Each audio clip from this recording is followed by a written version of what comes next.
Karni Ilyas tersangkut kasus dugaan perjanjian jual-beli tanah di Labuan Bajo. Dikutip dari Metro Lampung News.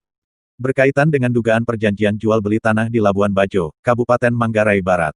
Kuasa hukum ahli waris Abdullah Tengku Daeng Malewa, Muhammad Ahyar, membantah pemeriksaan Goris Mere dan Karni Ilyas oleh penyidik Kejaksaan Tinggi Nusa Tenggara Timur.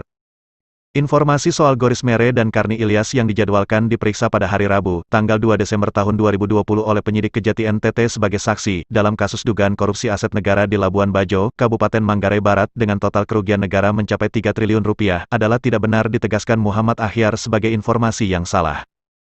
Melalui siaran pers, Jakarta, tanggal 4 Desember dikutip dalam Antara, Ahyar mengatakan bahwa pada tahun 2017 Goris Mere dan Karni Ilyas pernah melakukan perjanjian jual-beli tanah dengan ahli waris Abdullah Tengku Daeng Malewa. Namun, perjanjian jual-beli itu kemudian dibatalkan karena sampai 2018 sertifikat hak milik tanah tidak kunjung diterbitkan.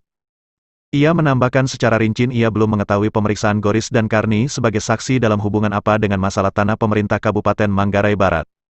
Ditegaskannya kembali bahwa Goris Mere dan Karni Ilyas tidak memiliki tanah di Labuan Bajo seperti yang diberitakan. Hal itu karena perjanjian jual-beli itu sudah dibatalkan. Menurut dia, yang ada itu tanah para ahli waris Daeng Malewa total luas kurang lebih 5 hektar yang telah dijual kepada David dan baru dibayar down payment. Hal itu diamini oleh Gabriel Mahal selaku kuasa hukum Adam Juje. Gabriel memastikan Goris dan Karni sama sekali tidak ada kaitannya dengan klaim tanah Adam Juje yang juga diklaim sebagai tanah Pemda itu.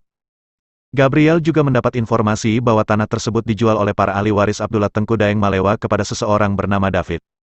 Gabriel pun memastikan tidak ada pemeriksaan terhadap Karni Ilyas dan Goris Mere dalam kapasitasnya sebagai saksi di Kejati NTT pada hari Rabu, 2/12. Akan tetapi, lanjut dia, karena suasana COVID-19, apalagi Kupang dinyatakan sebagai zona hitam, mereka meminta pemeriksaan sebagai saksi di Jakarta. Hal itu telah disetujui oleh Kejati NTT. Demikian berita trending hari ini disadur ulang dari Metro Lampung News.